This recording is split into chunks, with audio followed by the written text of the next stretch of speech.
एक महत्त्वाची बातमी, माझी उमेदवारी थेट जाहीर झाली, कोणतीही चर्चा झाली नाही असं म्हणत पंकजा मुंडेंनी आज आष्टीत प्रचार केला। प्रीतम मुंडेंना विस्थापित करणार नाही असं मी आधी स्पष्ट केलंय। विषाचा घोट मला घ्यावा लागला असंही यावेळी त्यांनी म्हटलं। उमेदवारी मला मिळाली तर मी जाहीर सांगितलं होतं की मला माझ्या बहिणीला विस्थापित करायचं नाही, पण या युतीमुळेच परळी मतदारसंघावर प्रश्नचिन्ह निर्माण झालं आणि दिल्लीच्या लोकांनी गेले 6 महिने झाले ससेमिरा लावला होता की आम्हाला तुम्ही दिल्लीमध्ये पाहिजे। तर मी त्यांना दरवेळी कुठल्याही भेटीत नाहीच म्हणायचे, पण एकदम डिक्लेअर झालं नाव, चर्चा न होताच, म्हणजे कुठली चर्चा झाली बाबा काय करायचं काय नाही, एकदम नावच डिक्लेअर झालं।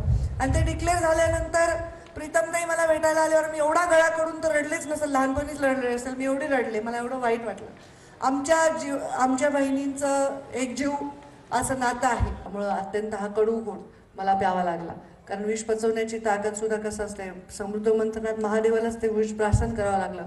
कधी कधी ती भूमिका राजकारणात एखाद्या माणसाला घ्यावी लागते, मी मोठी आहे मला घ्यावी लागली। आता ती परिस्थिती आहे, तुम्ही मला शुभेच्छा दिल्या की खासदार नाही तर आणखी जास्तीत जास्त मला संधी मिळावी। मी ईश्वराला एवढीच प्रार्थना करते की या जिल्ह्याच्या सेवेची संधी परत मला या 2024 मध्ये मिळावी। साहेब जिवंत असते तर मी दिल्लीत 2014 मध्येच गेले असते, कारण साहेब मुख्यमंत्री होण्यासाठी राज्यात आले असते आणि मला त्याने दिल्लीला पाठवलं असतं।